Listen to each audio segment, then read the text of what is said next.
Fresh. Who's up,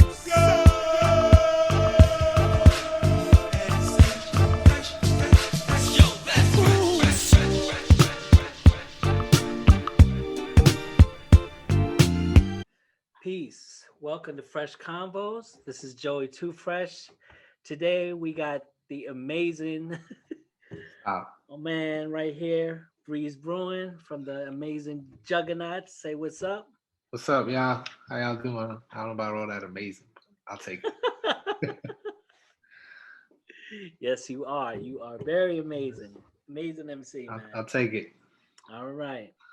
So, where are you from? We're from New York. We're from the Bronx, the Northeast Bronx. So it's if y'all know the Bronx, there's like, it's a pretty large borough. There's like 1.5 million people, Mm-hmm. and where we're from, it's like close to Mount Vernon and Yonkers and New Rochelle. It's definitely out there. It takes like you feel like you on a train coming from like Pennsylvania to get to Manhattan, but it was its own thing. Northeast Bronx, Right. definitely a good energy, good hip hop place, and a little more spacious. It's one of the more spacious parts of the Bronx, so people have their little backyards. We still got the projects. Eden Wall projects is the big projects up there. It's not far from like Co-op City. How did your group, the Juggaknots, come together?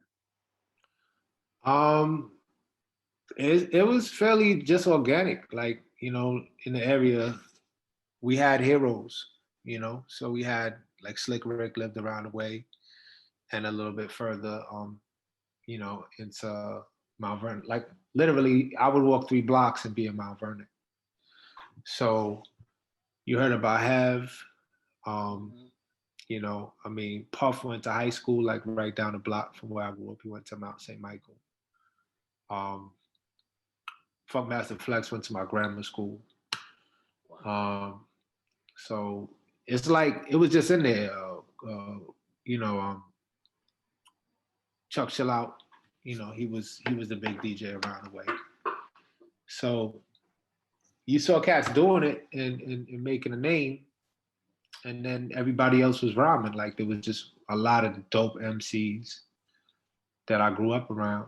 Cats still doing it. Mm-hmm. My man K Terra, James Carter, man Asa.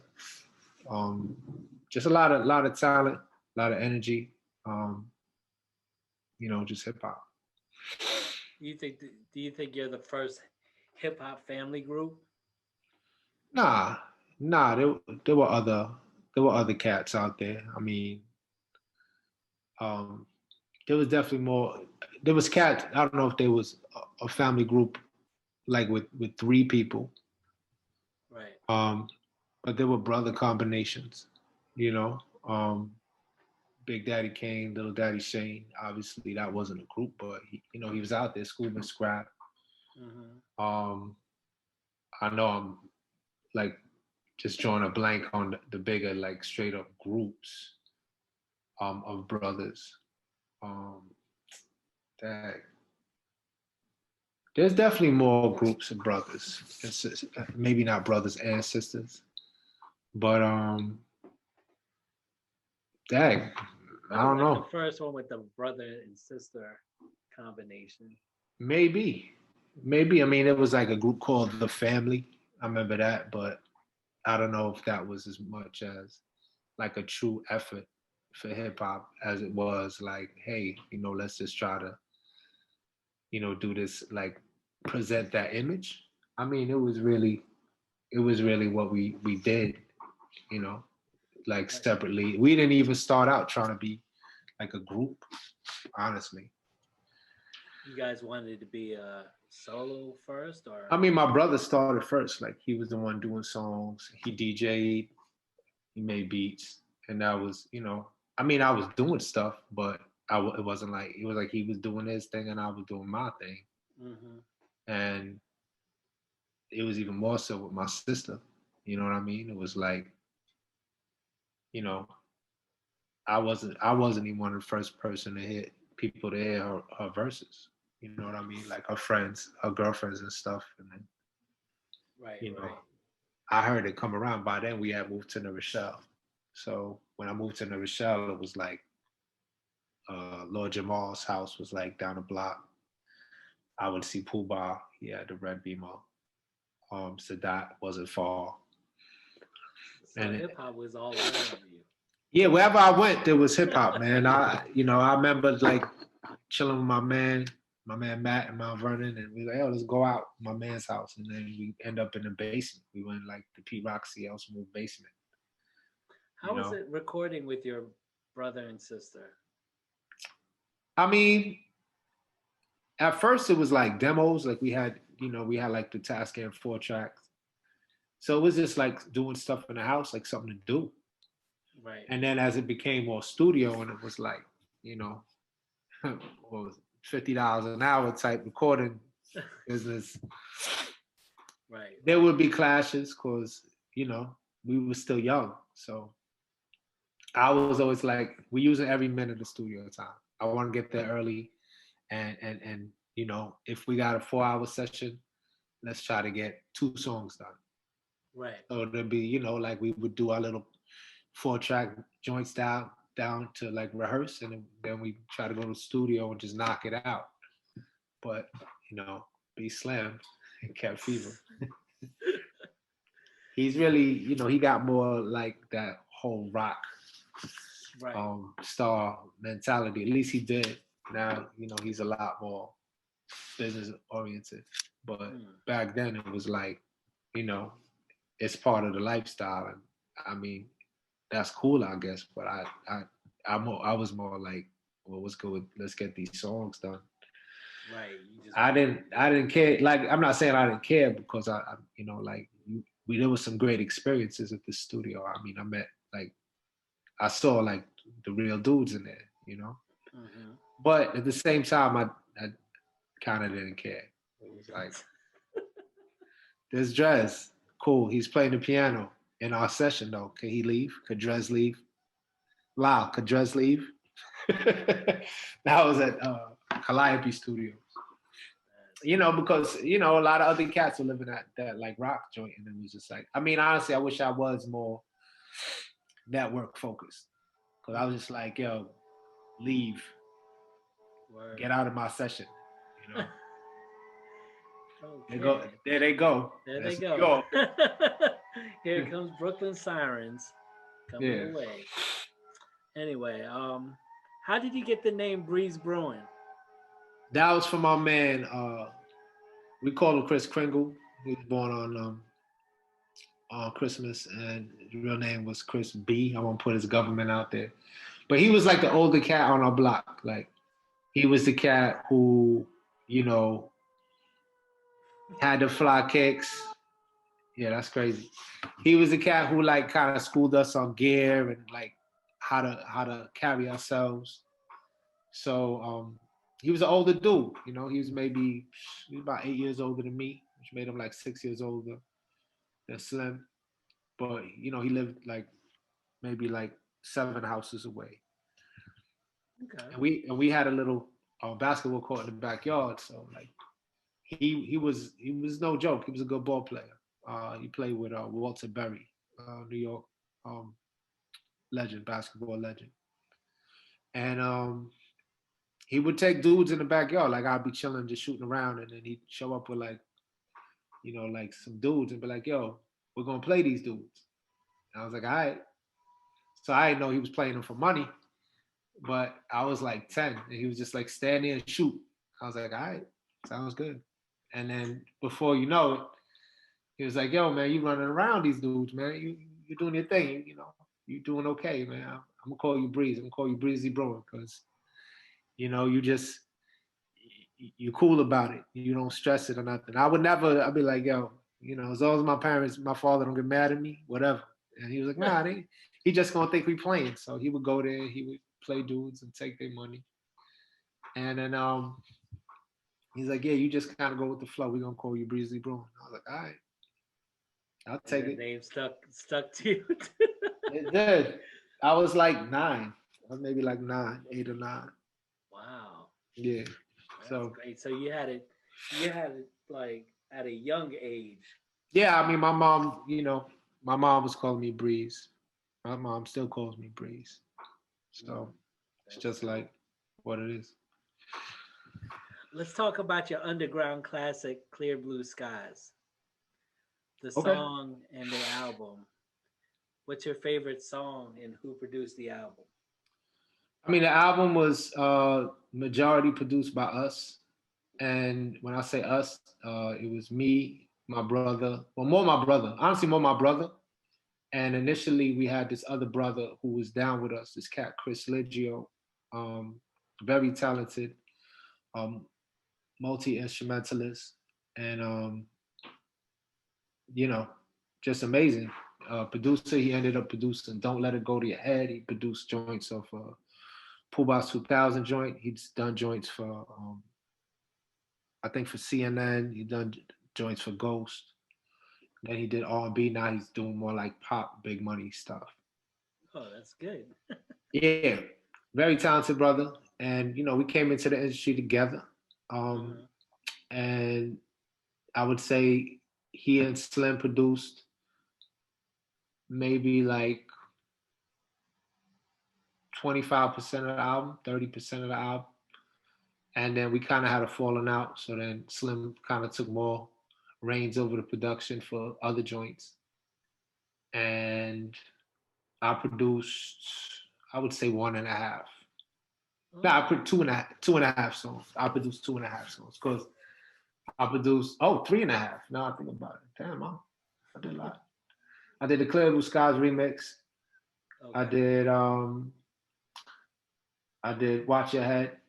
Um, I did Love 'Em Maxin, and I co-produced Sex Type Thing because we had just gotten the SP12, and the beat was already done, and I dug it, but I was like, yeah, I want to just put that in the SP and see how it goes. And to me, it had this ridiculous knock in the SP. Even now, I hear it and I'm like, damn, that's what the SP is all about. So I'll take co-production on that, but you know, I make beats. So yeah, it was all a team effort. There was nobody outside of those 3 people Right. who touched any other track. So it was as self-contained as we've ever been. You know. You got any favorite songs off that joint? Oh yeah, I mean, you know, I, that album's amazing. Sometimes I get mad at myself, like, damn, how'd that happen? But I mean, "I'm Gonna Kill You" is probably that's the greatest song I've ever been a part of. I mean, I'm not gonna. I'm pretty honest about the art. You know, Yeah. those don't come around. Clear Blue Skies is great, but Right. That's a great concept. yeah, but that "I'm Gonna Kill You" is. Yeah, I love that song too. But then it's just a good album. Job Talk was fun lyrically, just like a different approach. Um, Right, right. That's they dope, man. talk shit, Epiphany, Sex Type Thing, Love 'Em Maxin. It's a lot of songs. It's a good album. That's a It's a great good album. album, man. What was it like working with Prince Paul, um, Prince Among Thieves? Like, how did that come about? I mean, that was a dream come true. I mean, it's nothing short of that. You know what I mean? It was like the industry was a little weird. We had kind of got chewed up and spit out by Electric East West. Mm-hmm. And while we were there, our A&R, she looked out and was like, "Yo," I believe her name was Kim. I can't remember her last name right now, but she was really in our corner. The rest of the label, not so much. So she was like, "Look, who would you want to work with?" So we were like, "All right, we want to work with Large, Primo, Pete Rock, Mm-hmm. or Prince Paul." So they sent I guess a shortened, just I don't want to say snippets because they were whole songs. Some of them mixed, some of them unmixed. So they made a tape, and I believe they sent them out to all four of them. That's what I heard. Heard nothing back, get dropped, and not even doing music. I was working, at the time I was working at a spot called Children's Village, which is a group home in above Yonkers, Dobbs Ferry, New York. Mhm. And it's a wild spot. And at the time, it was very wild. That's where DMX, he lived there, as a little kid, grew up a lot, young man with family struggles and other type of stuff. Kids with pens, persons in needs of supervision. Right. So I'm working there doing a night shift, trying my best. Just had a kid, my son. And then I come home and, my son's mother was like, yo, Prince Paul called you. And she's ahead. She's from Queens. She was dumb excited. And I come in, now, mind you, I'm working 10 to my shift was 10 to 6:30. So this is like 7 o'clock in the morning. She's like, yeah, that's funny. I go into bed to fall asleep. So she's like, all right. So I wake up and she's like, she passes me the number. She's like, I was trying to tell you, Prince Paul called you. I was like, nah. So then I called the number. I'm like, what's up? This Prince Paul? He was like, yeah, it's Prince Paul. I was like, how'd you get my number? So he was like, yeah, I went to Fatbeats and I got your number from Stretch. I was like, Stretch don't work at Fatbeats. So then I called Fatbeats and Eclipse picked up and he was like, yeah, I gave you your number because Eclipse has been my man since this whole thing has started. So he thought Eclipse was. He thought it was Stretch. Stretch. You have to take that up with Paul. Yeah, I don't know what that says, but Eclipse looked out. He passed the number, and I called Paul, and it all started from there. I still have the notebook when he had printed up the parts of the script I was supposed to focus on. So he would be like, "All right, cool. You're gonna check out here, and at this point, after this happens in the script, he would give you enough of the script to give you context, and he'd be like, "All right, you're gonna write a song about blah blah." So he play you the beat, he give you the context. And so it was basically his concept. he wrote the entire script. He knew exactly what he wanted. Mm-hmm. It was like a play almost, right? Yeah, it was a movie script for better Right. better for worse. It could have been a movie script. It could have been a play. At the end of the day, it was a finished, conceived, beginning, middle, end ride. Just the story arc. Right. And he knew what he wanted out of it. Other MCs on there as well. Yeah, just the fact that I was gonna be like the main dude. Mm-hmm. It changed my life. He gave me a check.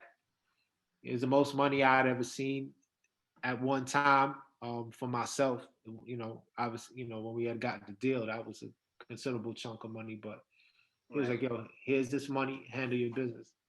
And for what it's worth, I could have quit my job at that point. I didn't. I ended up taking that money and investing in the studio that we still have.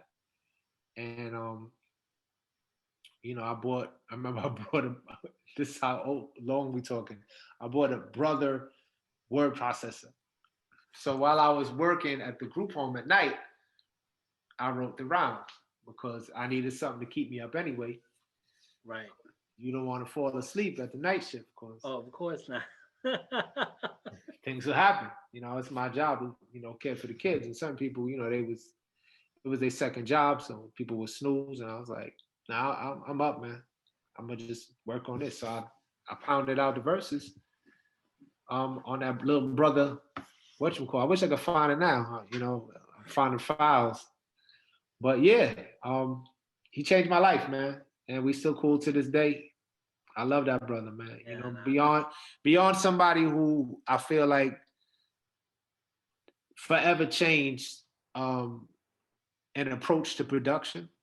Like he's one of the dudes that like cats are making beats like this Then Prince Paul came, and then everybody was making beats like this. I don't think he gets enough credit as far as just like having the foresight and creativity, just considering different sources. Right. And then what he did with them, he's a genius. Yeah, nah, that's dope, man. That's dope. So who are the Indelibles? And tell us, what was the recording session like during the recording of The Fire in Which You Burn? I mean, to me, the Indelibles, shit. You could say, first off, it was L's idea, right? So this is L's brainchild. So it was L, obviously Just, Len, me, Trez, and to some extent BMS. Mm-hmm. That's why when people think of, who are the Indelibles, that's what comes to mind to me. If I'm forgetting somebody, don't get sensitive. Got like 40. You know what I mean? No, I'm just kidding. That's what comes to mind for me. And it was short lived, but I think people bug out about it because honestly, we I mean, at the time, like we were kind of like some of the powerhouse dudes in that arena and like underground, you think about us, Company Flow, Nonfiction, Arsonist, Jig Masters. Mm-hmm. I mean, there's more, definitely Natural Elements. Like there's a lot of dudes, but it was just like it was competitive, but it was like we were all just fans too. Right. So like I had, I had the light blue Company Flow. Hopefully I still have it. I ain't get beat for it by nobody. But the light blue vinyl that says Ozone on it. For the first Company Flow project, the first Funk Crusher, the real first Funk Crusher. I have a copy of that. I remember going to Fatbeats and copying that. I have all, if everybody from that era, like Mr. Complex, like everybody, I have all their music because I was just a fan. I'm still a fan. So it was a nice blend of like being humble and being a fan, but obviously being competitive and being an artist.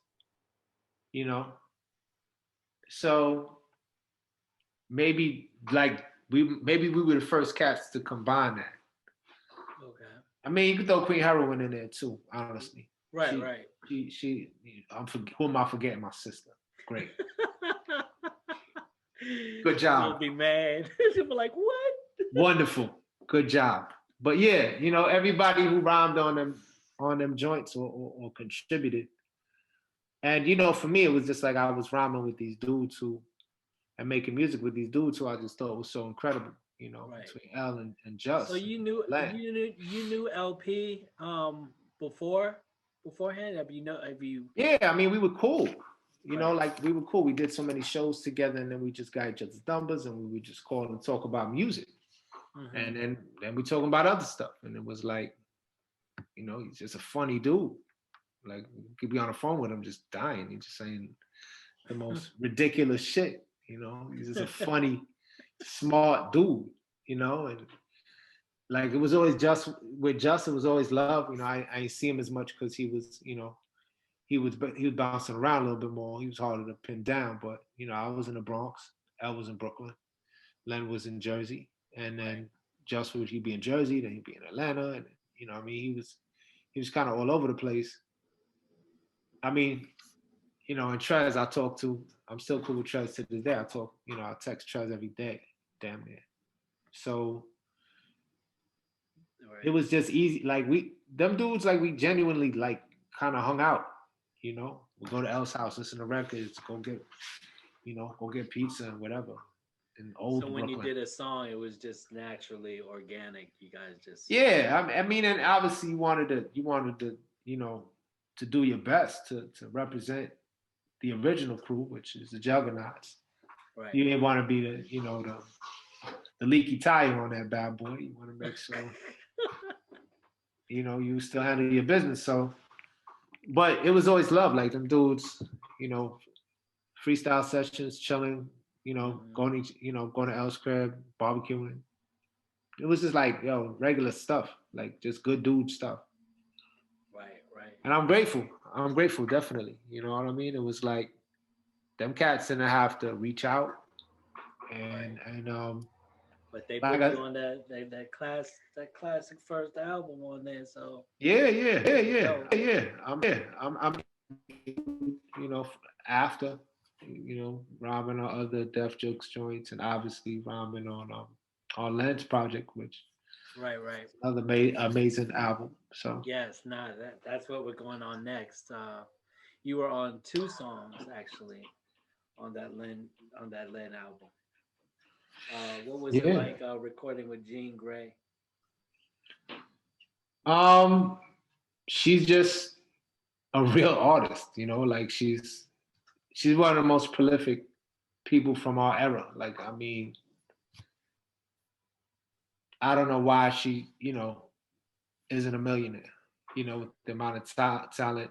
I mean, I don't know her money situation. I'm just saying, talent wise, Right, right, she right. she could out anything any of us. She would make more. She would make ill beats. She would outright you. She would destroy his shows. Like, you know, it's real. Like the whole sexism thing is real Right. because she deserves to be mentioned as Oh, one of the definitely. leaders. I mean, she gets. You can't. A fact is a fact, right? So it's like when people think of the leaders of that era, she's one of them. And then she took it further and just continued it. Like even more so, definitely more than me.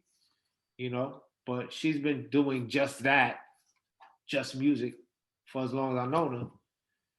So I was always a big fan. Right. Natural Resource, I thought she was dope. Um, I mean, she's just dope. So Yep. he was Matter definitely of fact, working that with that Len. song sounded fun. You guys made It it was fun as sound hell, man, fun. because it Yeah. was it was an interesting time because whatever. I guess we were both in our bag over the situations. I was definitely in my bag because I like broke up with my kid's mom, Right. and it was like it was not pretty, and I believe she was going through something similar. So it was like Len played the beat, and the beat was like, "Yo." Yeah. That beat was disgusting and beautiful, just Yep. beautifully disgusting, And and just a perfect name, Love Venom, right? it was led. So we walked in, and like, we'll sing this for the hook, but that, I mean, I love my verse on it. It was Nice. parasitic and a critic. You know what I mean?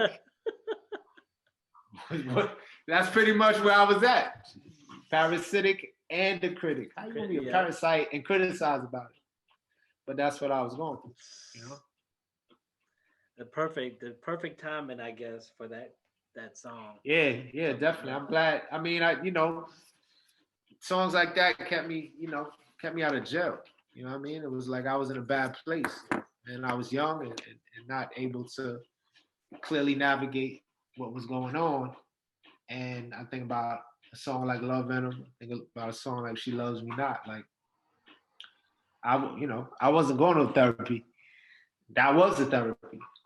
That was Right. like writing down shit, and some people punch bags and whatever, break bricks. Right. I was just writing some bars, and Yeah, it worked out. that it's a good release, man. And then just after It just damn sure hearing was. it, you'll be like, wow, I made this. Yeah, yeah, and now you laugh, you look back and like, huh, I'm Yeah, cool. The same woman that I was was driving me crazy. Like we good friends. You know, that's so but who knows if it if it ain't if I don't have those outlets. So I'm just another reason I'm grateful for the music. right. Definitely. Um, Name the independent labels you have been on. Um, like for one, you were on Bobito's label, Findalum. Yeah, I mean What's it's what songs basically was released on Findalum? just an album.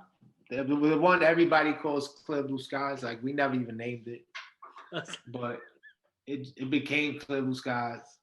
But Well, that album, the first one, which was the second final release.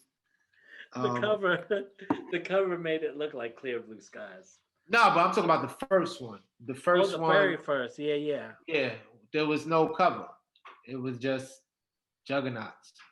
So just people called it because they heard. They called it Clear Blue Skies, and by the time we ended up putting it out again, that was with Third Earth Music, which was cool, and we called it. I guess we called it re-release actually. Yeah. So it was like re-release. So people call it Clear Blue Skies. That's cool. Call it what you want. But those are the only. Besides that, it's just Matic. It's just all So right. Matic has released everything since with Fatbeats. So And that's your own label. That's your independent. But it was in conjunction. User Confusion was in conjunction with Matic and Amalgam. Oh, okay. Amalgam Digital, which was another attempt at with another label. So, but it's been Matic since. It was always in conjunction, but definitely I was signed to Amalgam. I think we were the second cat signed to that label. Were you signed as a group or were you signed as a solo? No, it was a group. As a group. User Confusion, that's the second Juggaknots record. Right, right. Which we're going on next. What's your favorite song off Use Your Confusion? There's a lot of good songs on Use Your Confusion. I think Smile is dope. I think Strip Joint is nuts. But my favorite, again, The Therapy, Leon Phelps. Leon Phelps. You did most of the production on there? Or you? Yeah, I did. Me and my brother, I did, shit, I probably did about 8 or 9 joints on it. I did 30 something. I did Strip Joint. I did Smile. I did Bumpy John. No. I did Leon Phelps. Bumpy Johnson's on this project. So yeah, I did a lot of them, and the other production came from some really amazing producers. J Zone.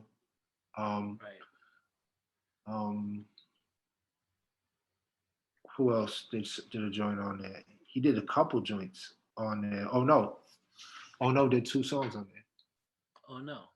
Wow. Yeah, he did a song with Slick Rick, and he did the joint with my sister, Daddy's Little Girl. So, there's hip hop brothers. Oh no, Madly. To me, they're probably the greatest hip hop brother production, family siblings that the game has ever seen. It's very rare to hear a brother, sister, brother. There's Pete Rock and Grap. I think they'd give him a run for the money. But Pete Rock's sister doesn't rhyme. I'm just kidding. I don't know. She doesn't. She probably does.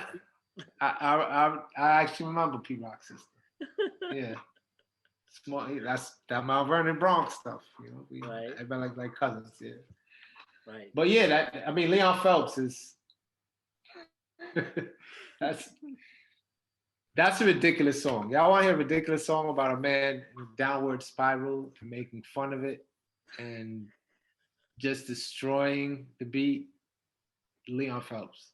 There you go. You're welcome. If y'all don't know about User Confusion, start with Leon Phelps. You're welcome. Moving the Chains, that was a dope one. I did that one. Mm-hmm. That was hard. Yeah, there's joints on there. The joint I did with 9, Never. That's a dope album. I'm gonna just say it. I think it's slept on. If y'all people should, if you haven't heard User Confusion, Lie with Wordsworth. Listen to co-produced that one. Yeah. Trust me. Y'all be alright. Y'all will like it. It's never too late. And User Confusion. I didn't produce that one at all. That was all Slim. which Okay. was mad different. I felt like that was like some old, what's the dude that be rocking with Kanye? Um, and that's everybody works works with Kanye. Nah, he did an album with him. I see Ghost, Kid See Ghost, Kid Cudi. Kid That was Cudi. like Kid Cudi, a little bit ahead of time. We were a little bit ahead of our time with that one. I feel like you shifted like a year or two, that would have been a bigger project. But it's life. There you go. And Amalgam kind of shafted us, but I ain't Oh gonna get into man. that right now. We were supposed to do a video for Strip Joint. If Damn. anybody Amalgam, y'all could chime in. And I think they took the money that was supposed to be for Strip Joint, and I think they diverted it to another artist that had just recently joined the label. Oh, that's whack. I'm sorry. I mean, But I love them dudes. right. I mean, this was a big artist. The artist, I mean, it was Joe Budden, if we're gonna keep it a buck. And Joe's dope. So Nah, it is what it okay. is. Fair enough, but still. But yeah, give us a strip club video. That's all we wanted. We want a strip club video, you know what I mean? For Strip Joint, because how you not gonna have a strip club video for a song called Strip Joint? Right. Hey, I'm getting in trouble right possible. now. Right now, I'm just getting myself in trouble. Shout out to Malcolm. I still got love. Still my dudes. Couple of white boys with mad hustle. And I like guess I if said. they hear this interview, or see this interview, they'll be like, "Damn." No, I think they would. They think they would admit it because they're stand-up dudes. Right. And I think that it just like another opportunity presented itself, and it's like, I mean, Joe Budden he's an amazing MC. You know, I mean, if for the cats who don't know, and it's Joe Budden in the podcast, Joe Budden will fillet that ass. He has bars. Right. And right. at the time, this was mood music Joe Budden. And that when he was an MC. Run, nah, he's still an MC. He still puts out good stuff. And, like, you don't lose it. But mood music Joe Budden, that was a movement. I don't know if y'all know about mood music Joe Budden. If y'all don't know the mood music mixtapes, do yourself a favor. There you It's go. good shit. So I can't argue it. I mean, I wish we had strip club video, Strip Joint. I think it would have changed. But who knows? Who knows? That's the label. That's not the industry, man. It's the industry. Hip hop has gone through a lot of changes. What new artists or group do you listen to? Listen to a lot of stuff, man. There's so much good. Like, I see sometimes comments and like, oh, there's nothing out here no more. You wilding. Like, there's so much good music out here right now. I still bump Kendrick stuff religiously. Homeboy Sandman has never spit a whack line, much less a whack verse. He's dumb creative. Quelle Chris is, to me, it might end up with people calling him the best MC producer ever. And people say that's a bold statement unless the Quelle Chris fans know. I mean, we're talking like there's nothing that dude can't do. And it's still just the dudes who've been around since I've been doing it. There's still the L's Eyes. His album was amazing. Fonte's, I mean, the LPs, the Run the Jewels is, there's just so much good music. Like, if you just have to cap a time period and you feel that's what works for you, right. Maybe there's dudes who only watch, it's not Eddie Murphy. It's like, I get it. If you can only watch Eddie Murphy movies up to like, Boomerang. I get it. You didn't see Daddy Daycare. I get it. That's fine. Like, I get that. But there has been a continuation and a progression for this music. Production-wise, there's been a progression. Black Milk, he did a joint on my project. Mm-hmm. Still bodies. It's like, you could tell that these dudes, Knots. Oh yeah. Oh my God. His stuff hits hard as anything that ever came out before. So I don't understand the whole, what's going on? I don't see what's out here. Nah, B, you ain't looking. There's a lot. Brownsville Cop. My man, Griselda, Rock Marciano. I mean, it's so much, it's almost too much. Like I can't listen, like I'll be trying to listen to stuff and then something else comes, ASAP still killing it. ASAP Rock is still bodying. Like there's so much, whatchamacallit, about to come out with an album. Shout out to Copyright's about to come out with an album. High Exalted too. So there's dudes out here, there's verses, and the thing that I'm thinking is like, yo, there's a need for it, Right. Hip hop just, man, hip hop done been saving the world for the past 40 years. Oh, and I'm not saying we haven't had our wayward moments. We have. But in its rawest form, man, it's I'm a teacher, I love doing plays with kids. I love doing poetry. So it's like you learn so much about the human condition just from, looking at the conflicts that are presented in these works of art. And that's all hip hop did. You know what I mean? It's like looking at the topics and just opening up the conversation. And I think that's still ongoing. Right. I think there's still ongoing, and there's so much room for it, man, There's dudes who are, not lyrical, but so dope. Anderson .Paak is amazing. Right.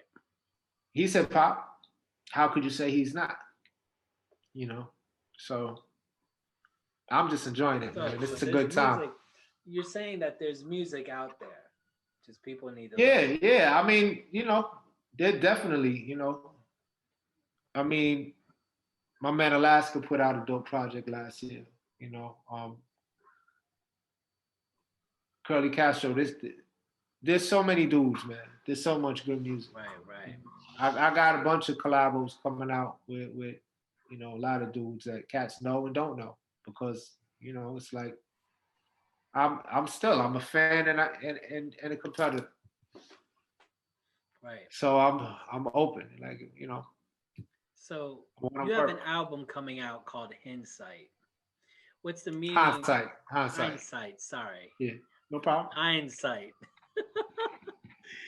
Filipino accent. No, I'm just kidding. It's all good.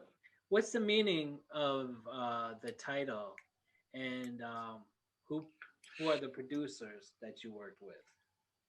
Well, Hindsight really, it's really just kind of like looking back to move forward. That's the way I see it. A lot of people say hindsight's 2020. Last year was 2020. Wasn't able to release in 2020. I'm kind of glad I didn't, because 2020 sucked ass. So at the end of the day, it's like really just looking back to look forward. Right. So I'm literally, it's taken from, different parts of the last 15 years of my life. Looking at when I decided, like, all right, I want to continue. That was around the time Old Dirty died. I got a song that goes back to that. There's songs about when I first started teaching. There's songs about my relationships in different stages with ladies. There's songs just about rhyming.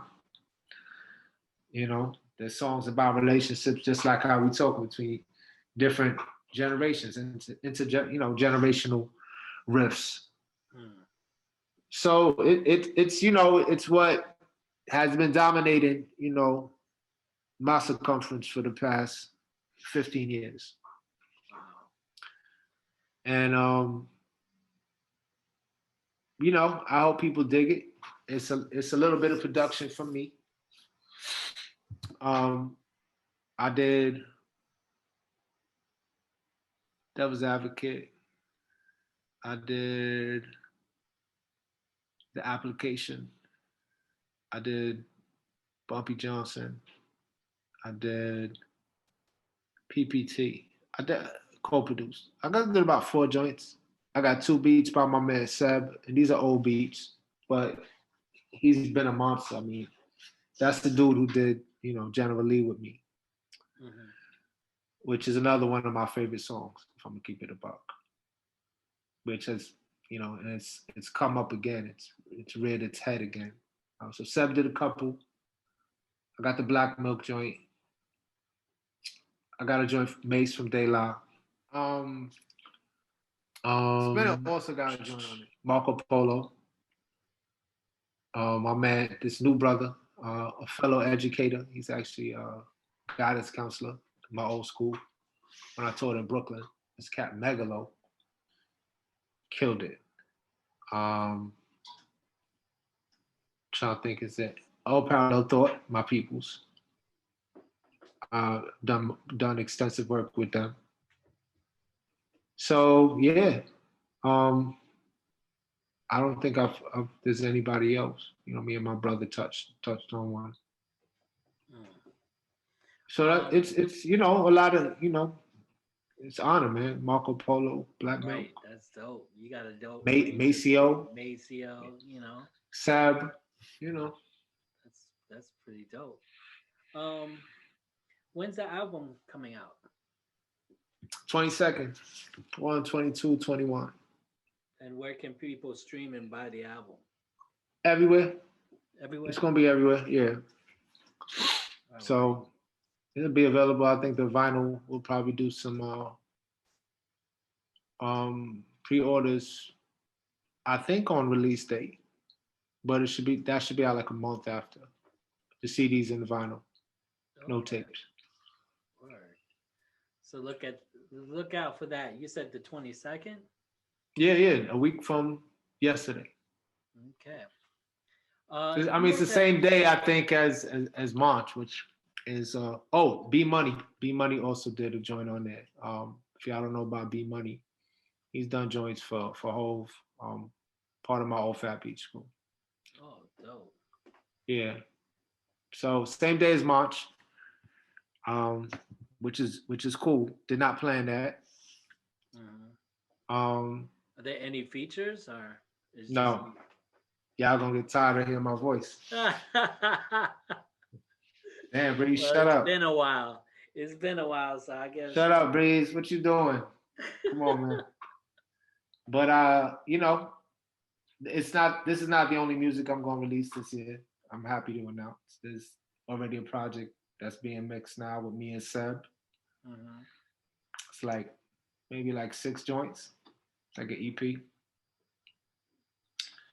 And it's pretty hard. So I mean, if y'all know Seb, y'all know what it is. Right.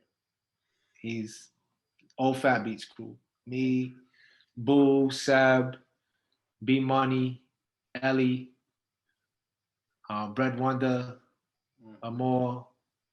Like we were the crew that came after like Ill Bill and Q, right, Max Glazer. Fatbeats, man, the Fatbeats staff. And I know I'm forgetting people. My man Dan. It was just, a good karma. Fidge, Connie. A lot of good people. My man Ben. Ellie. How was that experience working at Fatbeats? Man, it didn't feel like a job. Did Like I say, my favorite job is teaching, right? But it's like I worked at Fatbeats for a number of years and it never felt like work. It was like high fidelity, Right. It was just fun. I mean, we worked. I mean, I was there the day where we had the it was the blackout in New York. I opened and closed that day. So we were there. It was me and Boo.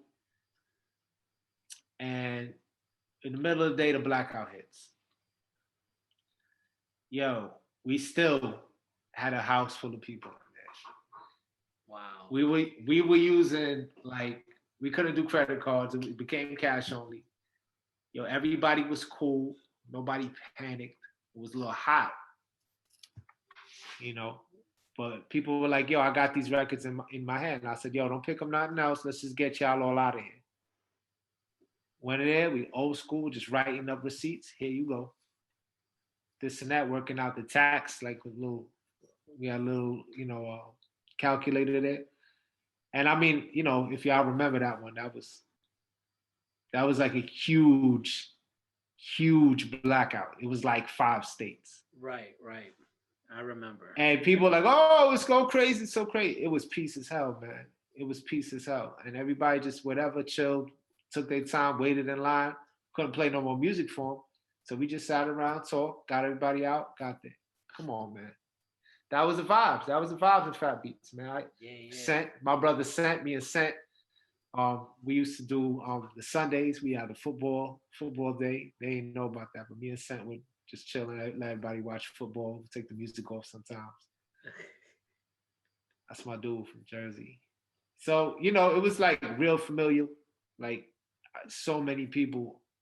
My man Joey, my man Greg, Big Daddy Kane fan. I still think about these people to this day. So I hope y'all well. Sometimes we check in over the gram, but it wasn't a job, man. It felt so, Right. Sitting around talking about music. Talking about music. Talking about music. New shit would come in, just people throw it on, cats come in all charged, putting people on the music. Yo, you gotta hear this. Oh shit, word, let me get doubles. It was just like, giving cats honest opinions on stuff. And certain cats, I remember when Immortal Technique used to come in with his boxes from Harlem, write up his consignment, boom, hold that, this and that. Cats would come in, get the nice white labels from the labels. I get a gang of stuff from Rockefeller, the white labels. Boop, boop, boop. The joints will move. So it was fun. It was a lot of fun. And Eclipse, Eclipse was like so serious, but it was just so that he wanted to keep it running good. So, him and Joe just wanted to make sure, we could have jobs. Right. So Cat, we was young. Cats was on musical, whatever. Cats did their thing or whatever. Little drinks here, there, whatever. Libations, smoke, whatever. But for the most part, it was like, yo, business is business. Make sure, man, represent hip hop correctly, because there was no other Fatbeats.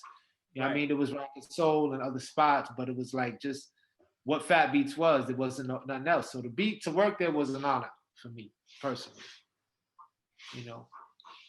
And I'm forgetting a lot of dudes, man. Vito, my man Daryl. There was just so many good dudes. A lot of good dudes. My man Dave. Fatbeats, man, loved it. Yeah, I miss that. I actually miss that place.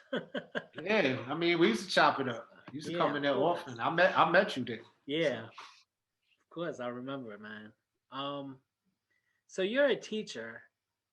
How did you get into teaching, and what subject do you teach? I teach English, man. I teach English and production, believe it or not, music production. So I got lucky with that because all schools need electives. And I was able to write a grant when they were giving them out to Ableton. When Ableton went from the push 1 to the push 2, they had trade-ins. So people were bringing in the push 1 so they could get the push 2. So they had warehouses full of push 1s. It's not that much difference, the interface. Like, you could still get busy. So they were selling them to schools. Not even selling them, they were giving them away. Wow. They gave us 10 pushes. And, kids who, they'll beat them up. I still got 8 of them, And they gave us the program, the Live Light. So I was teaching kids how to chop. And again, didn't feel like work most days. And English, I've always loved English. I just love words. And, I used to read a lot as a kid. I don't read as much as I like to now because I read, I got to read like, 1,000 responses a week. So it's like, when I'm out of school, it's like, all right, I gotta make sure I'm not reading. Right. And I hate that. But summers I get busy. I end up picking up some stuff. And I mean, what we do as MCs, like it's just an extension of the stuff I grew up, in class and beyond. Mm-hmm. So, I've always just loved the possibility of what you could do with words, Right. you know. Now, did you make the production class yourself? Were you the one that presented it? Like, I want to do a class. Yeah. I said I want to do. I'm still doing it now. Like even though we're remote, there's a program called Soundtrap. It is I think Spotify owns it now, and it's basically like Google Docs for production.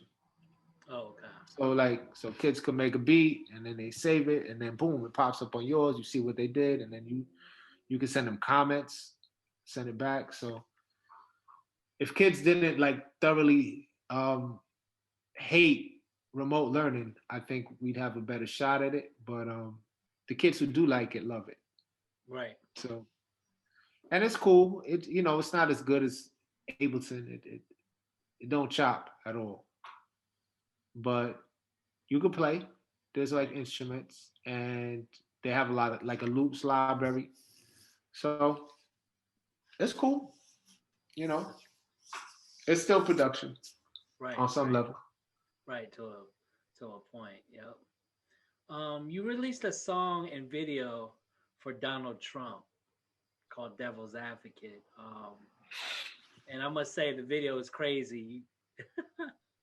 Good looking. These past days have been crazy, actually. Yeah, it's been wild. I mean, my Devil's Advocate, I ended up writing that at the 2-year point, the halfway point of his, of his term. And it was the stuff I put in there was so egregious. And now looking back at it, that was a layup line. That wasn't even a game. Like he's taken it to new levels of Yep. of to new depths rather. So I think it did the job, but like I said, it was the first 2 years. Right. Actually, you put it out at a perfect time too. Yeah, I just felt like, there wasn't enough music out there. Like, shout out to YG. The F Donald Trump joint is dope, but that's I wanted to add a little more nuance to it, slightly. And I wish there were more songs about dude through the course of it. His bug. Initially, Ice Cube referenced him, and then later he was trying to collab with him, which was a bit heart wrenching. But I get it, and I mean he's a horrible person, so I just wanted to just make sure, like, when people were getting ready to vote and think about voting, I just wanted to be like, in case you forgot, lest we forget, it's the same dude. And it was bugged because I was getting, like, people were like, some of the comments were like, yo, but don't be brainwashed in the Democrats. I was like, yo, I get it. But this dude, this is your man's. I was like, nah. So, that's what I'm saying. It was like Devil's Advocate. It was like, look, I'm going to put it out there. I tried to even put some of the things that he said that sounded positive. Right. And then how it ended up, which wasn't. And like I said, it was the layup line. It was him just getting warmed up. So obviously he's going to be around for a long time. I worry about the state of things. I wish it was easier to get a gun in New York legally. But I live in the hood. You know what I mean? I'm in the Bronx. So it's like at the end of the day, I think about some of my friends who moved upstate, I went looking for, trying to get a tree, beginning of the holiday season. So I'm a little bit upstate, and it's like you see barns with the huge Chuck flag. Like, I couldn't live there. My daughter couldn't live there, None of my family I wouldn't want up there. And it's, beautiful landscapes, but I'll take what I can. I'm in the Bronx. I love it. Right. So I'll just take that for now. It's more quiet than Brooklyn. apparently. Of course. Obviously. At least where I live in the Bronx. You know what I mean? Shout out to Castle Hill. A lot of noise in Brooklyn, I must say. I mean, I've lived in parts of the Bronx where there's a lot of noise too, but you know, you gotta find your pockets, you know. Right. You were featured on Cardi B and DJ Parental's album, A Yeah. Beautiful Mess. How did that come about? Like, I mean, I've known Cardi B since college. I was my college roommate. oh, So word? Cardi B is actually the obvious wonder from Adigio. Same dude. What? So yeah. So that's the same brother who did like the obvious joint Ass and Benefits, like all of that stuff. Another huge group from that era, Adigio. How could I forget them? Like I said, there's so many. So that was my dude. He's from Mount Vernon. We went to Adelphi. He played on the team. I didn't. And we just was in the room, and then, you know, we would talk about music, because him being from Mount Vernon, I mean, how much good music has come out of Mount Vernon. And then he just started coming through and playing demos. I was like, yo, this is good. This is really good. So, you know, from then we were just like, cool. So, you know, he's on the AU All-Star joint. He produced that. It was on the Instagram the other day. I mean, he got joints. So that's my man. We're still cool. He started teaching before me. You know, part of the reason why I started teaching was to, you know, maintain some form of stability. While me and my first children's mother, we, you know, I needed to have a job so that I could, you know, in case it got to the court level. And he was like, yo, you should teach. So he's been teaching. He's been an educator for close to 25 years. And I'm close to 18. So I respect him on that level. I respect him as a producer. I respect him as an MC. I respect him as a father. He's a hustler. Just a good dude, you know. My whole Adelphi crew I still keep in contact with. So that's dope. I'm fortunate. I'm fortunate, man. Yeah, man. You have a very unique rhyming style. Can you explain to people like your style of rhyming and what inspires you to create? Is that a euphemism? You're like, you're really unique. Well, no, because, you know, it's different. Like, you know, if someone was to compare, like usually a lot of MCs compare each other, you know? But when it comes to you, it's like nobody, like, you know, nobody you can think of, you know? I've always tried to, you know, like push for that.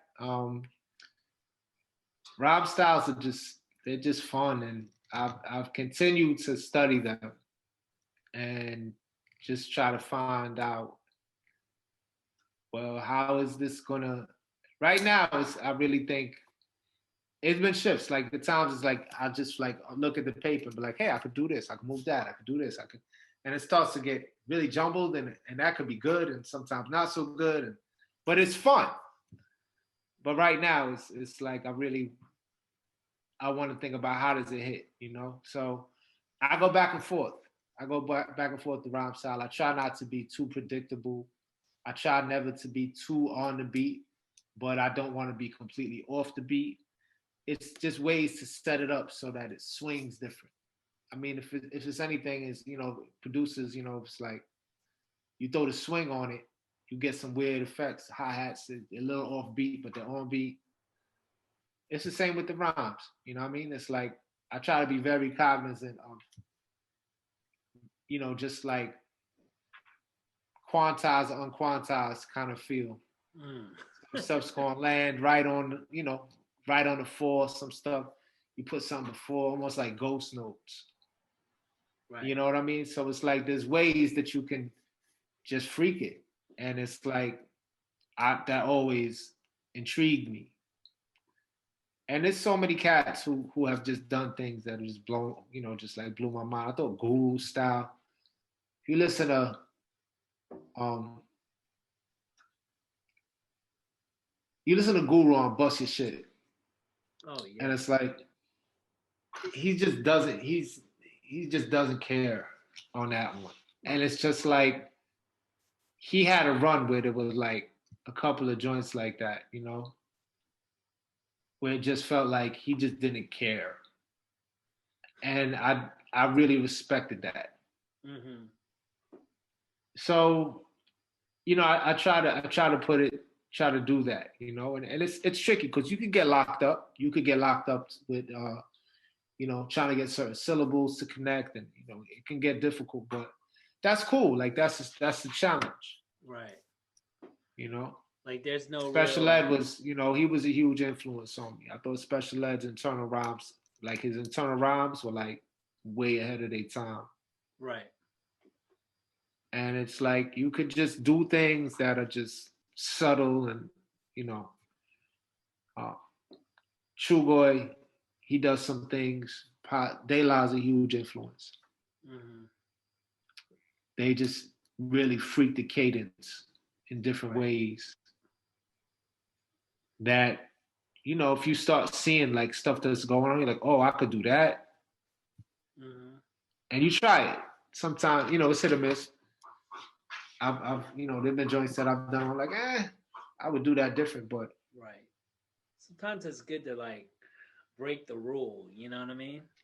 Just yeah, I mean, like we all have, the same kind of, we're locked into the same, you know, 1, 2, 3, 4, mm-hmm. 4 beats to a bar. But within those beats, you could do so much and be so playful, and Right.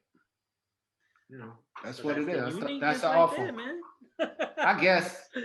I guess. I got a lot of techniques. It would take too long to talk about it, but You should write a book.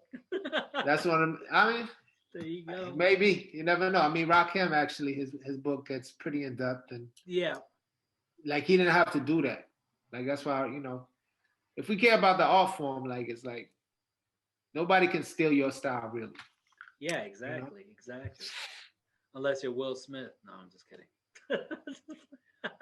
Hey, Will had joints. He did sound like Rakim on Summertime, but He you did. know, He just did. saying. He did. I like the earlier stuff, man. Yeah, of course. Me But too. he was a hip hop dude though. He Oh, was a hip hop yes. dude. They could put on a show when I they know had a good run.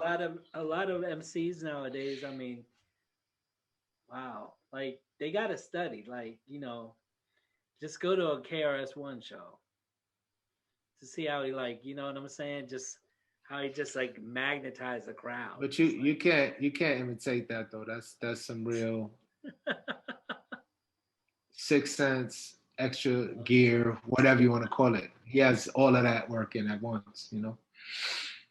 so you produce. Um, Yeah. what beat machine do you use? I mean, I've used them. I've used quite a few. Um, I I can't say there's one. You have runs. Like I started with the SP. Okay. That was the first one that I could think was like mine. Before that, I did do a couple of beats on the EPS. My brother, the majority of the production from the first album was on the EPS. And that's, oh man, what a great machine. I know everybody says ASR 10 and all that. Like, yeah, those are dope, but if the ASR 10 and the SP12 had a baby, it'd be the EPS. And I'm pretty sure RZA had used that for the first Wu. I'm pretty sure y'all could check or y'all could ask him. Havoc was using that before maybe the ASR 10. I think he was using the EPS. My brother got some beautiful music out of that. Right. So I started on those two. Then I switched to the S900 and MP, the loaded MPs, the ensemble. When they talk about that, that's like the classic early hip hop connection where they would have the 900, 950, and then they have the SP12 on top of it. I did that for a minute. Then I switched out the 900, upped it to a S3000 XL Akai, and I used to use this Alesis sequencer. I think it's an MMT8. Woo! You talk about swing. That was a mean little sequencer. I'm sure there's other dudes who got busy on it. The Alesis MMT8. If y'all ever see that and y'all want to like switch up and do different type of just a different swing, different knot, pick that up. That's good to have in the treasure chest. And then after that, I got away from samplers and jumped into the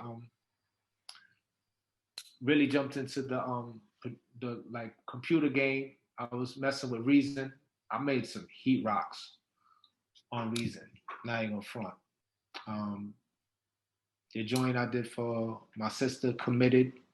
Mm-hmm. I did that on Reason. I did a bunch of joints on there. And now I'm into Ableton. There's really nothing Ableton can't do. I did Machine for a while. I don't think I did right by Machine. Like when I see, knots, I'm like, oh my God, I just want to sell my shit. Like donate it, tax write-off. You know what I mean? But yeah, like to me now, Ableton is the truth. And I hear there's other cats. I'm not going to talk about other cats' weaponry. Mm-hmm. But Ableton's beautiful. I will mention Ment Plus. Ment Plus on the Ableton is woo. Have you produced for anybody? Oh, your sister, obviously, but really just my sister. Way back, I did a joint for J Trez. Joint called Planet Earth. Kind of did a joint for my people's in Microphone Terrace. R.I.P. my man CeeLo. Mm-hmm. Overseas. He passed away not even a month ago. Oh man. And for the most part, it's just been us. I would like to branch out, but a lot of that's, time constraints are real. So, I got a 4-year-old. Right.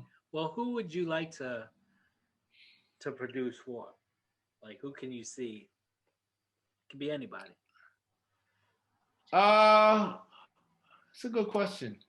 Honestly, I can't even say right now. There's a couple people I'm trying to produce for now within our circle. This young lady I used to actually teach. She's an ill young MC. She's dope. But and another cat that I came up with. I'm trying to get some beats from, but it's time constraints, man. Right. Time constraints. Like I want to produce a whole project for myself. Mm-hmm. I've never done that, whether it's an EP or something. And honestly, I just want to put more time into it. Like I know what I'm capable of production wise. I know like there's certain beats where I'm like, oh yeah, I'm a producer.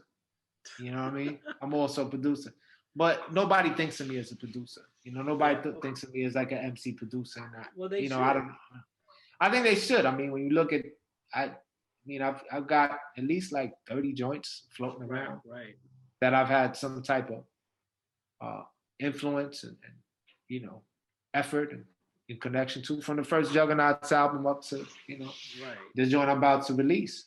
So I mean, maybe that's on me. Well, you don't know. You might get that Prince Paul call again. You know what I mean? Yeah, well, I mean, we'll see, man. At this point right now, it's like my main goal in doing this music is to do this music. Right. You know what I mean? Like, it's at a different place now where I think if I do enough music and get enough catalog, I'll do what I've always wanted to do. I've wanted to be an artist. And I am that on some level. Yeah. Like sometimes it's like I feel like I'm living the dream. Like, yo, I'm actually an artist. People respect my art. Yeah. And there's other things I want to do. I want to mess with some instrumentation. I've been practicing piano, guitar. Drums would be dope, but I just love the sound of drum machines. Machines, yeah. I'd rather a drum machine over a drummer. And that's no offense to no drummers. But I come up on hip hop. And I think at this point now you could program in enough variation so that it could sound like interesting. It could move, you know. I want to do some like, you know, Portishead-esque type vibe. And you don't need a drummer for that. I'm sure you could do it with a drummer, but just EQ, compress, the right sounds, like oof. Drum machines I mean, look at all the shit Prince did on drum machines. Oh, of course. No, that it's a different vibe than the other joints. You know what I mean? It's just like right. I want some more of that. Call it, you know, whatever. I think Prince, he would sample his drums, his own drums. I think he did too. Yeah, so I think he did too. Those drums that are like backwards, that's him playing. But Yeah. Nah, he was make it backwards. He was extremely. I mean, he was a precursor to what we ended up being and what we are now. I mean, people do stuff now and they're like, "Oh, it sounds like Prince." I'm like, that's how ahead of his time he was. You know what I mean? Right. He passed away like 5 years ago. He did. You know, but and he could play the hell out of drums, but drum machines, you know, he could do so much with it. Have a good time. What is next for the Juggaknots? I don't know. I mean, we family above all, we're family. You know, like people seeing my Instagram or whatever, that's me and Queen Heroin. When people see stuff on the label, that's all of us. That's Slim, you know, running it. We got other team members involved. Shout out to my man Dana, my man Dave, my man Ray Fogues. We just put out my man Ray Fogues, who had was half of Adagio. It's a dope album. If y'all don't know, go check it. Philly brother. So we doing a lot, you know, and you know, time restraints are what they are. Like we could figure out how to continue to be educators. You know, my brother going on 20 years with his. He could, you know, if we could fit it all in, and you know, there are things that take precedence. You know what I mean? It's like our parents are up in age. Too? Yeah, she teaches on the college level. So your families are MCs or, you know, producers. And you know, the thing with teaching, man, is just like you get an energy. I mean, it's symbiotic, definitely. You know what I mean? So it's like you give to the kids and you take from the kids. Mm-hmm. You know what I mean? It's like you get the energy, you get the ideas, you get the open-mindedness, and you know it's a lot of work, but it's extremely rewarding for the most part. Right. But they keep me young, man. They keep me young. You know, they're just their outlook. So I'm not giving that up. You know, unless you know I hit the lotto. And even then, I'd probably volunteer. So right. You know, I wish I had been more productive with hip hop, and I'm, you know, for what it's worth, I'm a part timer, man, and everybody who has full time, maximum respect to them brothers. But you know, hip hop had it where I could work. I had my summers off. I think I taught summer school like once in 18 years. Well, but you know, you put albums out. That's an accomplishment, you know. People. Yeah, I mean, it should have been more. I'll say that, and for what it's worth, I feel it's gonna be more. Like my outlook has changed. You know, I used to be a debilitating perfectionist. You know what I mean? I used to be like, nah, I can't put that out. Nah, I can't put that out. Nah. Write rhymes, tear them up. Stop being looking at 2 bars for 2 weeks. I don't do that anymore. Okay. My whole thing is production over perfection. Right. And I still have my standards.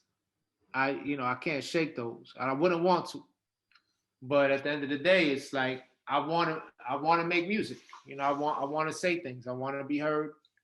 I want to spark conversations. I want to, you know, because at this point now, I'm an elder statesman in this. I'm an OG almost. Right. It's weird to even say that, but it's like, you know, a lot of people, they, you know, I was able to experience certain portions of this game, and I feel like I kind of owe it back to this art form that's given me so much to move with that knowledge, you know. Well, I'm glad you're still doing it, man. I know all the fans probably glad as well. I hope they dig it, man. I hope, you know, it's I like the project. I like the project, and like I said, it's looking back to look forward, you know, with more clarity. Right. So I definitely plan to give cats more music. I got another project coming out this year, like I said, and a lot more music, man. I just, you know, I have no hobbies.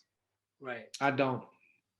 And I don't want to call this a hobby, because at the end of the day, it means more than that to me. It's been 34 years, but I've been writing. I've been writing rhymes for 34 years. I've been producing about 24 years, maybe a little more. You know, so it's like,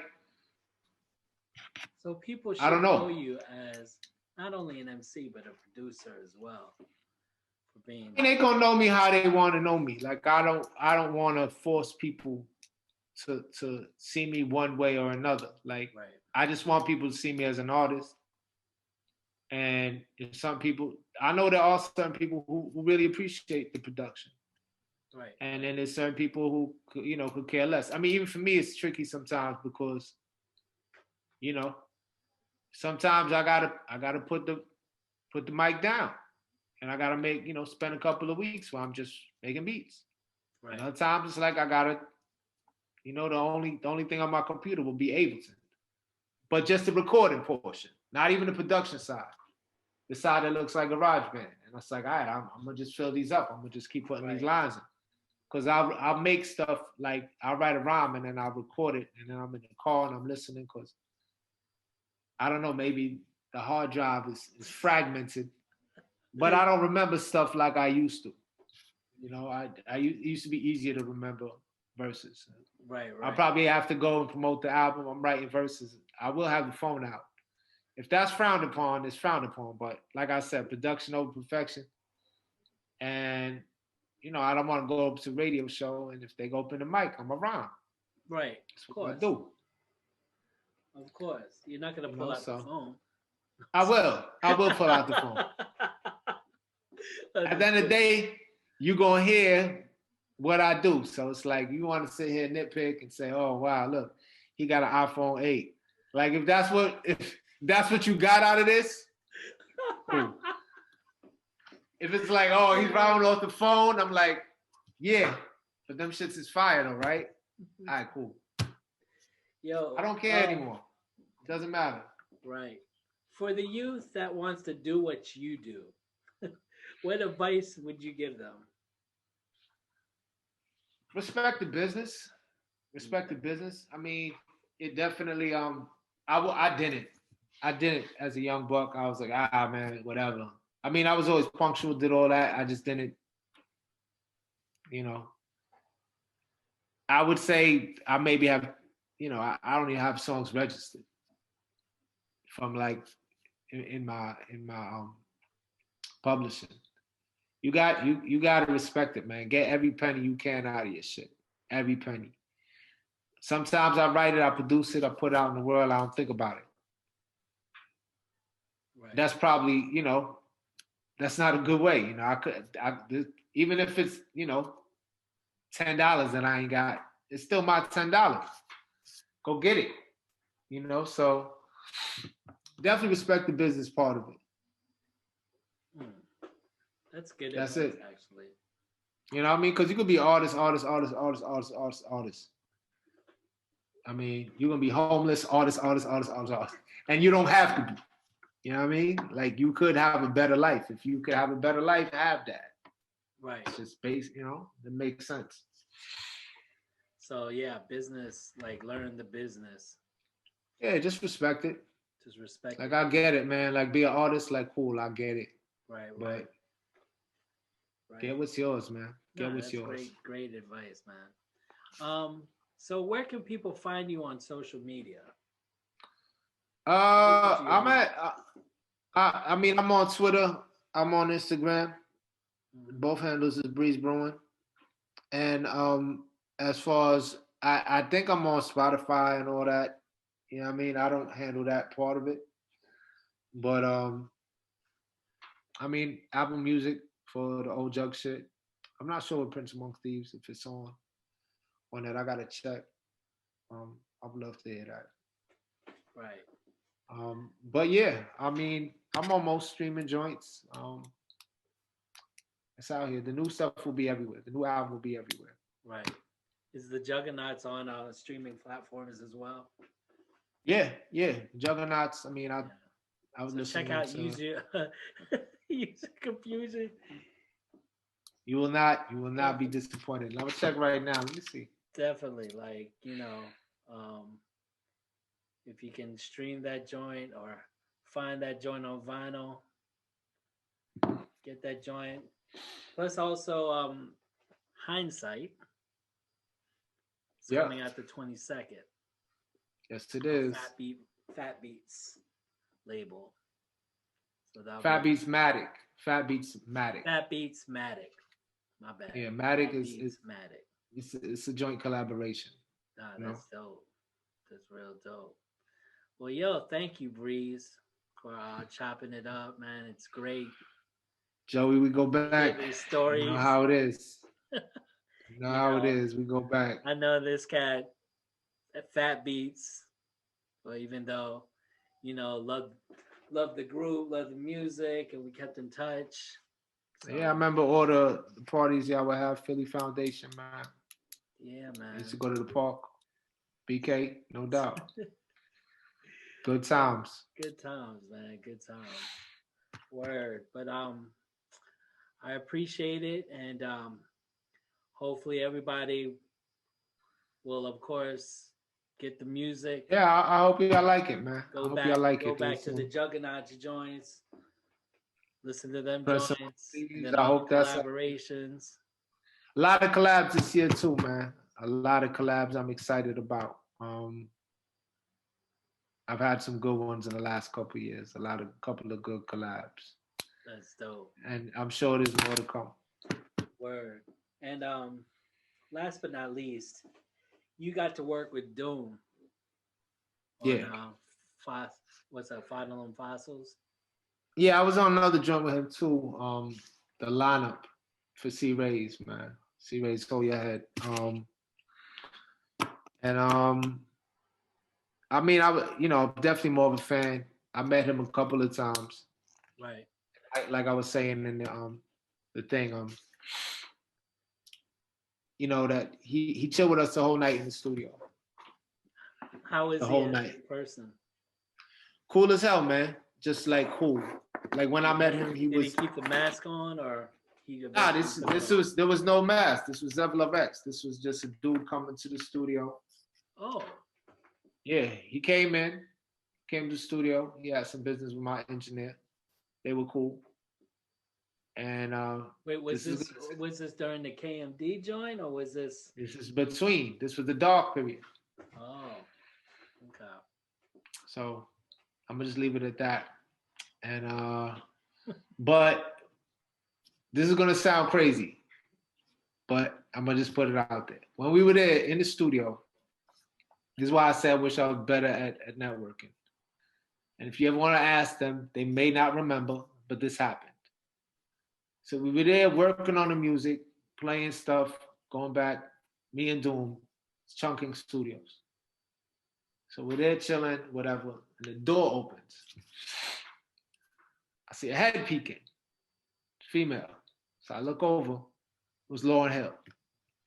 So it's me and Doom at the console, door opens, Lauryn Hill comes in. Behind Lauryn Hill, Wyclef comes in. So they come into the studio, and I stop the music immediately. And I'm like, can I help you? And mind you, this is before the score came out. You know what I mean? So I know who they are, obviously. But at the same time, you're not invited. Why are you here? So they were like, yo, sounds good. So I'm like, thank you. So I'm just there chilling, me and Doom, quiet. So like, all right, good night. So me and Doom are like, all right, good night. And they turn around, walk right out. me being a dick, I didn't say, yo, you want a beer? You want to chill? Y'all want to order something? But that was me. It was the competitor and a dickhead in me that was like, you know, why are you in my session? Lauryn Hill, Crazy. Wyclef, at the console, Breeze, and Doom. And it was like, what are you doing here? It wasn't no nothing. It wasn't no, and that's on my kids. That's on my mama. And that's what it was. And honestly, it was like me and Doom were looking at each other like, come on, man. You don't come into somebody's session. But it was Lauryn Hill. It was Lord.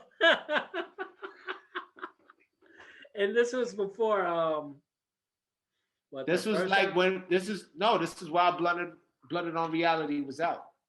Oh, So I knew who they were. I knew who they were. It's just I wasn't trying to play nice. So I mean, the way Lauryn Hill now is now, well, I should have been like, yo, have a seat, hang out. No, you and wanted to take mind care of business. You know what I mean? And I'm chilling there, and like I was geek because it's like I'm chilling with Zev Lovex. Like, right. You know, like my engineer was like, yo, I'm gonna call my man Dan. He gonna come through. I said, yeah, cool. This man Dan with Daniel Dumoulin. And we were just chilling, and he stayed the whole night. You know, I mean, the dark period people say, oh, you bounce from couch to couch. Sometimes in the, you know, this was after Sub Rock had passed. Right. I knew that. You know, and it was just like, yo, I was like, make yourself at home. He chilled with us for like 4 or 5 hours. Went one of the mic rooms. They have covers in there. Chilled, whatever. Finished the session. Yo, we about to bounce. All right, cool. We all walked out together. That's a great story, man. Yeah, Especially I mean, the one about Lauryn Hill. I know you. It's the only night I ever chilled with Doom like that. Do you regret that or no? I mean, you know, I'm like I said, I'm about the music. I'm not the industry dude. Right. I'm not the social butterfly. But oof, if I talk about give me that one back, give me that one back. Well, who would have known? You would have been on the first Lauryn Hill album. No, I'm just kidding. I mean, at the end of the day, I could have expressed my, you know, I could have expressed, you know, some type of appreciation for what they were doing because they were doing their thing then. You know what I mean? It was like, and it's bugged because like the people that they was rocking with, we talking about the Artifacts, they was chilling with Tame and them. Tame ends up like that's my man. You know what I mean? Tame and L, like that's family. Right. But at the time, even with them, we were competitors because it's just how we were. That's how we all were. You know, we were, you know, Wetlands or you know, Near Beacon or you know, wherever. It was like there was just like a lot of good artistry and healthy competition. Right. I guess part of it was the healthy competition, but a part of it was like, yo, keep shit on the raps. Just, well, you know, I could have been like, yo, L Books, come through, check it out. What you think? What do you like about it? Hey, man. You know, that's why I'm glad I was able to do stuff for like Ellen because real talk, like that's not even the only. I don't drop the ball in other instances that I'm not even gonna get into. Cats invite you, whatever. And it's been worse. I mean, my dudes, I came up around dudes. We don't sweat other dudes. I remember I was doing a show at this spot called The Castle. It was a showcase. So it's like some of the lecture artists, other artists. So my dudes from the Bronx come through and we like, whatever. Fuck these dudes, this and that. Somebody on stage, I'm gonna be at the bar, I'm like, yo, I'm gonna watch the stage. I'm gonna try to check these dudes out. So we rock at the showcase, we do our thing. Oh yeah, I killed it. We're gonna be at the bar. I'm like, yo, what about the next dudes? Fuck. All right, cool. So I'm there chilling, I'm watching. So the next cat that comes up, in my lifetime, need a whole lot of dough. So I'm there chilling, and I'm like, yo, I like this shit. We're at the bar. It was Hove. He was doing it. He was part of the showcase. Yeah, man. Yeah. And my dudes were too cool for school. I mean, I was like, yo, I like Jay-Z. This was when he was, I liked him after the original Flavor verse. Right, right. You know what I mean? Can I Get Open? And then it was just like, in my lifetime, it was like, I was just a fan. I was just enjoying, you know. Wow. But, you know, somewhere between being a fan and being an artist, there wasn't really a happy medium for me to be the, you know, the mover and shaker, you know, that dude, the So you have a lot of course, hip hop is around you. Can't front on that. yeah, Everywhere. the castle. Shout out to the castle, 140th, like a block of Grand Concourse. Right. Classic old Bronx venue. I wish we had more Bronx venues like that. That's where they shot strictly for the ladies, for Lord Finesse. Yeah, word up. Same spot. My Well, this is lifetime. Fresh Convos, Breeze Brewin. Make sure you go to Yeah. atribuans.com, subscribe to the YouTube, also listen to everything that this man has said on this interview if you want to become an MC or a producer and an artist that loves what he does. So thank you very much, and peace.